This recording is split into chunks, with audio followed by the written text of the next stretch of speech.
Hey, what's up, garden friends?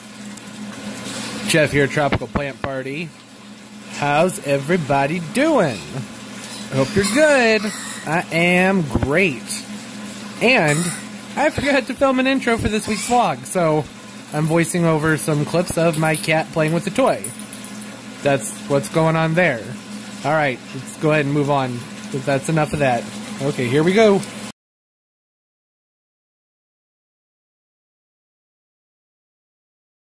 So, I got this new adapter. Why is everything so fuzzy? I had lotion on my lens. So this goes into your socket and you can put multiple bulbs in one spot. And this is to go up here. That's kind of bright. Hold on. Off. Off. There we go. So that's going up here. The problem is it says on here 60 watt max, which is fine. The bulbs that are going in are 32 watts. But there's 3 of them. So I wonder, is that 60 watts for this whole thing or per socket? And then the cord that's up there is an IKEA lamp cord. And those aren't usually rated for high wattage. So this may not work out. We'll see. I don't think they're not going to like blow up or anything. They just won't work properly. And the circuit breaker that all of these lights up there and over there, that all of these are on, is kind of weak. It has a lot of stuff running off of it. So it may not even be able to handle this period, but if it could, that'd be nice. I'm doing this mostly actually for filming than for the plants. There's a lot of shadows, so I can get more overhead lighting. That would be great without having to invest in a ring light or anything like that. And the plants will benefit from it too, because I'm using, well, LEDs for plants. So, I don't know. I'm going to give it a shot. Let's see what happens. And there we go. Ugh, my lens is greasy. I can't just get in there and see how that... Oh, I bet this is entertaining. Nope, still kind of greasy. But better. Fish are eating. Video is processing. Yeah, alright. I feel like this is pointless. Okay, bye. Well, it's that time. Time to protect the bananas. Actually, it may be a little bit past due, looking at them now.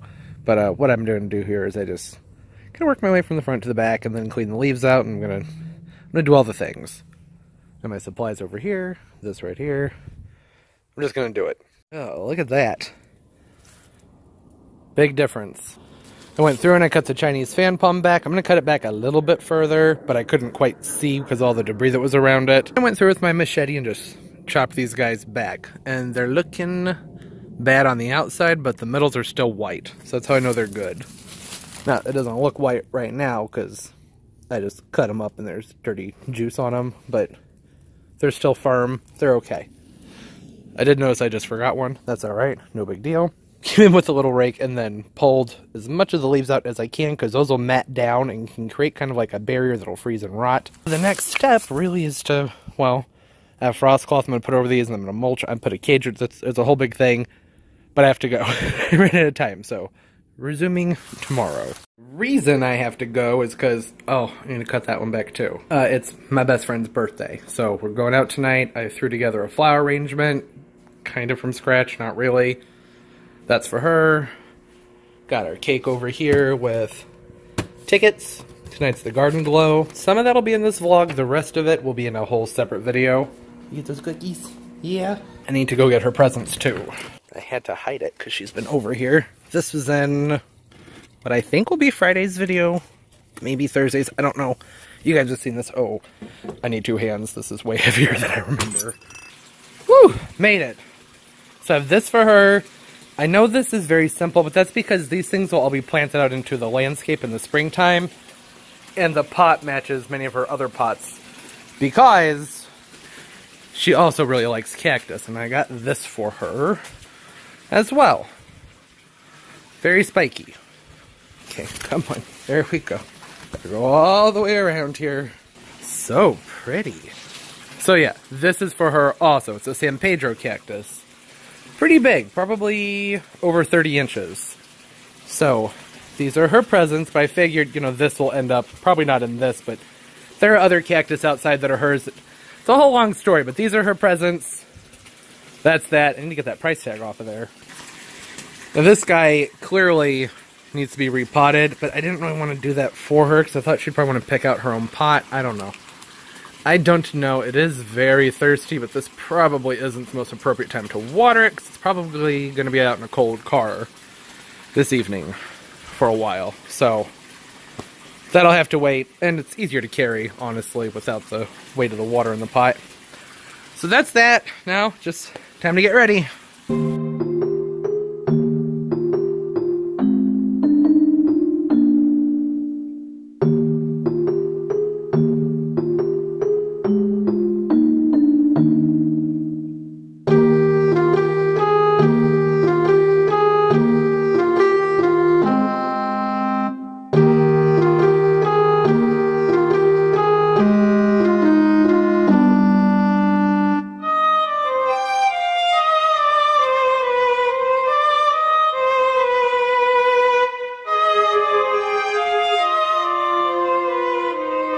Okay, it is the next day, and you can see here why I wait so long to cut my bananas back.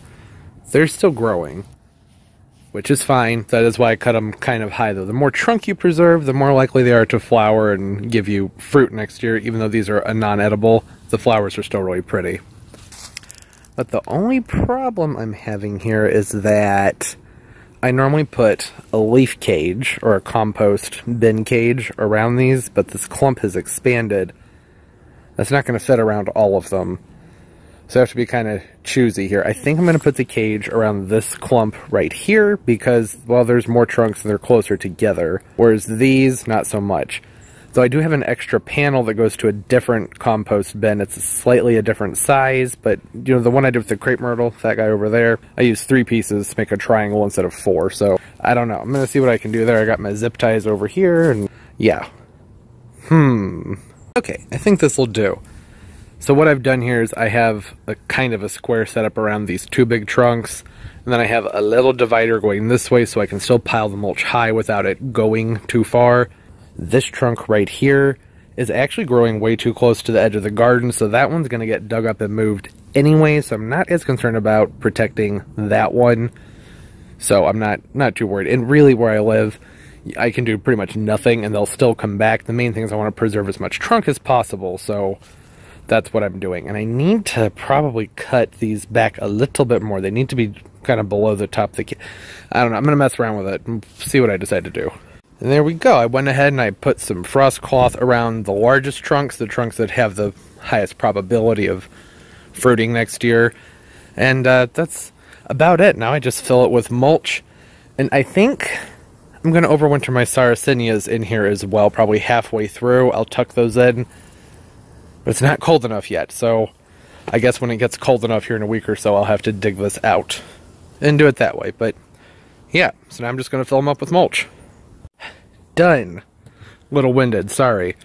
So that took about, I want to say 25 or 30 bags, but it's done. I have a nice mound in front of it, also covering up that Chinese fan palm, which is peeking out a little bit. I stuffed a little bit of frost cloth into its crown, but the crown's not going to survive our winters. They pretty much die all the way to the ground. So there's a good foot of mulch on top of there. Then I continued the mulch around, and there's some gingers under there, and then there's a colocasia black coral right here. Or is it all? I don't remember. Pretty plant. We'll see if it survives the winters. I don't know about that. But this should definitely do the trick. I don't even know how bad our winter's going to be, so this might be completely unnecessary, but better safe than sorry. However, I'm not doing all that with these bananas. Nope, I'm just dumping a bag of mulch on top of each one of them. They'll be fine. Because the point here is, one, I like the bigger trunks over here. The more trunk you preserve, the better they're going to look next year, the more growth they're going to have. And then the fruiting, like I talked about, which is nice. But I'm also going to be digging this out somewhat and putting other planters in here that need to go dormant like my sarracenias. But yeah, so that's done. Finally have my patio back. There was mulch piled here for a long time because it just wasn't getting cold like it was supposed to. Like, it did for a few days, but then it warmed up. I didn't want to do this too quickly because, you know, the heat and all that, like, could rot the trunks. That's one of the reasons I put the frost cloth around them, to help too much moisture from getting into those trunks, because the weather's been up and down and up and down and up and down. But yeah, okay, that was fun. Not really. Glad it's over. I actually could probably throw a few more bags in there, but I think that this is ample. This is definitely overkill. We'll see how it works. Usually works fine, but I don't usually fill it with quite this much mulch. I usually do half mulch and half leaves.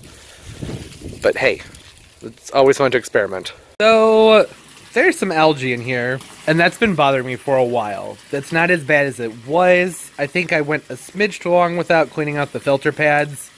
Lesson learned. You know, generally when you have an algae problem, you need to think about why you have that problem. It's usually excess nutrients or light or both. But the main thing here, though, is I would like the bottom to be blue again. And a lot of the algae has actually gone away. The koi kind of nibble at it, too. And I leave any algae on the sides because there's actually a nice biofilm there that's good for things. The problem is I can reach the bottom. I was going to say I can, but I get all wet and I don't want to step in there because I don't want to mess with the liner. And I have multiple algae tools that are on sticks because my fish tank is actually quite deep inside.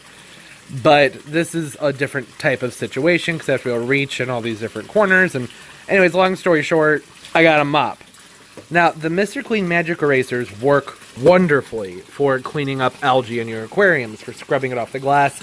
They also work pretty well for cleaning up the sides of your flower pots. When you have calcium deposits, you can use vinegar or lemon juice or whatever you want to use, and the magic erasers work pretty well for getting that stuff cleaned up too.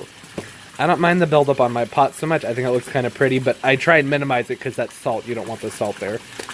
Anyways, this is going to be a big help because it's a mop, so I can just, you know, scrub it without even having to get in there. And the heads are replaceable, of course. That's how they make their money, right? So, yeah, I'm going to whip this out and give this thing a try. So this headpiece here unscrews. There's these little nuts that screw into there and into this piece. Nifty, and I guess that's how you change the head out. And I actually already bought a replacement head because, you know, these only last so long if you use them a lot. And I think it was like $4, $4.50 maybe, and the entire mop was $13.50 or $14, which is way cheaper than any extendable algae scrubber, and it's going to have more longevity because I can change out this thing right here. That's nifty. This is wrapped in plastic, so I had to take it apart. That's kind of annoying, but I mean, you can't win everything, right? You just can't. How do you get the plastic off, though? I think I might need a razor blade. Nope, I just need 2 hands. Be right back. There we go. Boom. Doing things. Everything's going to be so clean now. So I'm going to do that with that thing and the other thing. Alright, I got too excited. I started using it off camera. I took this aside and rinsed it off first, just I don't know like what was on it from the factory. But I'm impressed. Let me show you. I think I might need to break my desk down to do this. Okay. You can kind of already see where I did it. This thing, though, very gentle pressure, and it just, boom. Look at that. I mean, I'm going to have a cleaning-gasm here because this is extremely satisfying. Wow, there's some bubbles in the mop. This is working so much better than I expected. It really is like magic. And if I were using 2 hands, it would be even better, for sure. All the stuff that's, you know, it's coming off of there, that'll mostly get sucked up by the filter, so works out okay. And this is, like I said, pretty addictive, so I'm going to keep doing this for a minute and having a blast. This is a lot of fun. Very, very, very satisfying. I wish you could see how well it works in person. I mean, you just... Oh, it's like magic. Hey, there we go. Alright, so on the bright side, the bottom is spotless, the water's murky, no big deal. The filter's going to pick that up overnight and it should look fine tomorrow. Downside, which I'm not surprised about, is, yeah, not much longevity here. And that was a smooth surface I was cleaning. So it's a good thing these heads are replaceable and that they're cheap to replace. Still, though, for $4.50, I would hope they would last a little bit longer. Because this is a PVC or a rubber, I don't know. It's a very soft liner. Nothing about what I just did should have torn this up. So I was hoping to get a few uses out of the head, but no, because see these pieces, they start to fall off, and you got junk floating around and it's messy. So I got one use out of it. That's something that's kind of disappointing, but hey, I can see the bottom. I could see it before, but it's blue again. I mean, it's actually more of a pea green, but you know what I mean. I'm happy about it. Honestly, it was just really fun cleaning. I had so much fun cleaning, that's all. Narcissus are getting ready to bloom. Amaryllis are going out of bloom. I need to pollinate these so I can do the seed video. What else? What else? Oh, I stepped in cheese last night. Bet you weren't expecting to hear me say that, were ya? Long story. I was experimenting with a recipe for a vegan cheese, so it's not really cheese, but I'm trying to find one that melts properly, and I spilt it, and I got upstairs and went to bed, and I was like, oh, I stepped in cheese, and it won't come off. I'm really not mad about it, though, because how often do you get to say I stepped in cheese? I mean, I thought it was kind of funny, although this is getting kind of gross. Come on, get off of there. Cheese-free. It's so gross. Gonna throw these in the washer. What are you doing? What are you doing? That's not for you. Come here. Come here. Why are you crazy? Say hi. These parrots rule my life. Yeah, but you're cute though. You give everybody a kiss? Oh, that was nice. I normally hand wash my jeans, but I mean, I think when you get cheese on them, you just go ahead and put them in the washer. Let's go see how the aquaponics pond cleaned up. That balloon has been floating since May. Quite the survivor. Let's see here. Ah, look at that, crystal clear. Hey guys, good morning, fishies. How's everybody doing? Those are my fingers. Those are my fingers. Yeah, alright. Definitely liking that mop. I think I said that a lot last night. I had a question in the comments section from Truth of the Matter. And Truth of the Matter asked me, I believe it was, what palms to grow in Missouri. I don't have the comment right in front of me. This is from last night, and I'm referring to it now. Sorry, things were busy. I didn't have a chance to respond yet.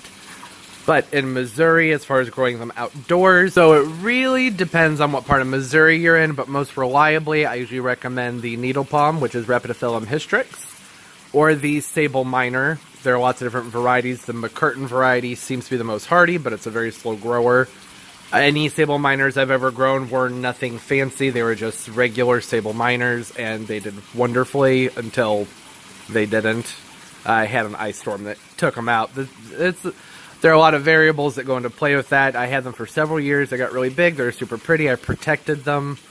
But the sun had changed because, as you guys have heard me talk about in past videos, the trees kept growing, so they didn't get the sun that they needed to warm the ground up and bring them back after the ice storm. So I think that's what happened to my sable minors. But that could have been prevented. I could have put a frost cloth and protected them, but I never had protected them, so I didn't see a reason to. Because I was still learning, and that with the sun changing, that they need more protection. You know, and just a few degrees really makes a huge difference in what you can grow. Here in St. Louis, I'm kind of in like a warm pocket. I'm right on the border of 6A, 6B. I've had family in northern Missouri and Iowa, and I've been plenty of occasions during the holidays where I'll leave here and it's 55, 70 degrees, and I get up there and it's snowing. And it's, you know, like a 3-hour drive north. Same thing going south, you know, down towards Cape Girardeau, which is like the southeastern end of Missouri. Crepe myrtles do great down there, whereas up here in St. Louis, they still kind of struggle. So it does depend on what part of the state you're in. That's why I recommend the needle palm or the sable minor, because they should do okay in both places. But the first couple of years that you have them, they need to be protected. Really the first 3 years. And I actually still protect my needle palms. I've had them for many, many years. But they've gotten so large at this point that if we were to have some type of horrific winter, the winters here are very unpredictable, that it would cost a fortune to replace them. I got mine at a Walmart down south, like I want to say somewhere, I think I was in Gulf Shores, Alabama, when I was a teenager. And they were on clearance for 25 bucks, and they were in 25-gallon pots. And that is a steal. It's a deal I'm not going to find again, especially since nobody up here where I live sells them, and I don't really go down there to that area anymore. So I still protect them just to be safe, but I did a video on this last winter. All I do is they make frost cloth bags that have a pull on them so you can tighten them. I put a couple bags of mulch around them, not up against the trunk, but out a little bit. And then I put the bag over them and I pull it tight shut, and I do that when it's below like 15 or 10 degrees. And I have one that I haven't protected really ever, and it's doing fine, but it's underneath a pine tree, and the pine trees, actually I think it's a spruce, whatever, it's growing over it.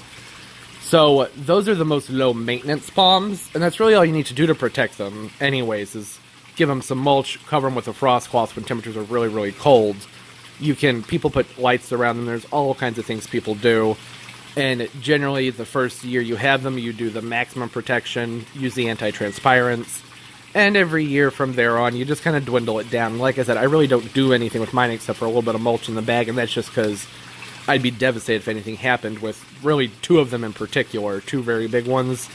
Like I said, I have, I think, 4 or 5 at this point. And the sable miners, had I done that, then they would still be around. But there are other palm tree options. There are a lot of hardy palms. Windmill palms, if you want something trunked, you can try those, but they're, you don't always know how they're going to do, so it really depends on what part of Missouri that you live in. I don't bother with my windmill palms outside anymore because protecting them just became too much of a chore. I prefer them in pots so I can move them in and out when the temperatures are nice. And right now, I mean, mine are still outside, and today's December 23rd, right? No, today's December 22nd. Whatever. You know what I'm saying. So that says something for their hardiness, but if we've been having a lot of rain and ice and snow, I'd pull them in, just because they're so expensive. A lot of cold hardy palms are pricey because they tend to be very slow growing. And slow growing plants cost a lot more because they take longer to propagate and all that stuff. So it kind of depends. There's the Mediterranean fan palm, which is fairly cold hardy. Not as cold hardy as anything else I've mentioned, but they do not like moisture during the winter time. So you have to protect them from being wet. The Pindu palm is fairly similar to that of the Mediterranean fan palm.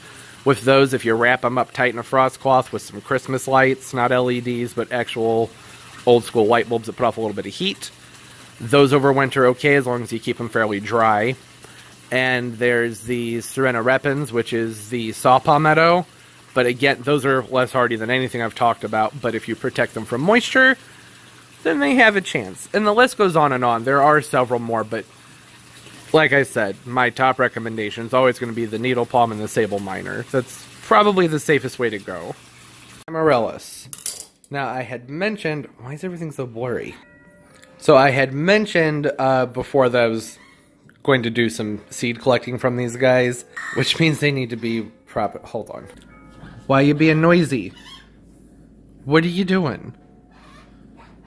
Oh, you're mad at the washer. Okay, be quiet. Yeah. Telling a parrot to be quiet is kind of a waste of time. So, over here, I'm going to go ahead and pollinate these two. You don't necessarily need to do this.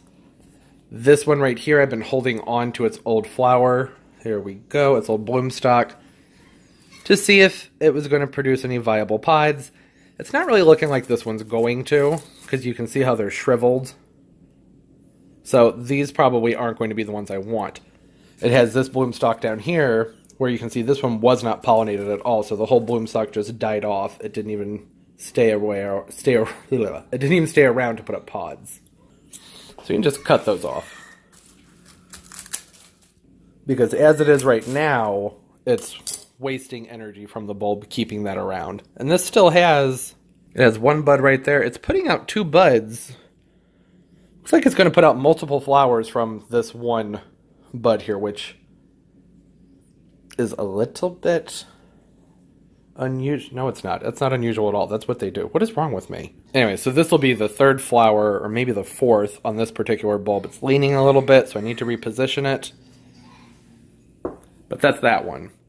These guys right here, You can see the old flowers up there. The pods where the seeds will be developing are more bulbous and shiny. To be safe, I want to be sure that I'm going to have something with viable seeds, so I'm going to pollinate myself.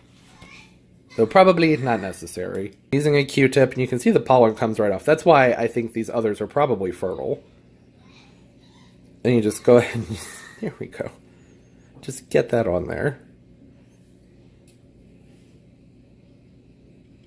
Some of you, to some of you, some of you, your pollen's just about done.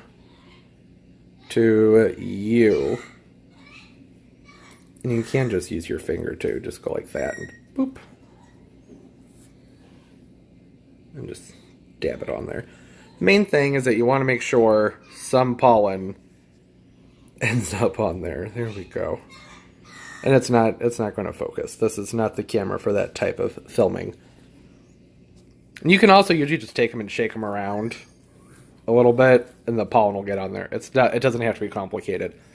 But now I at least know that this right here and this one right here should have viable seeds.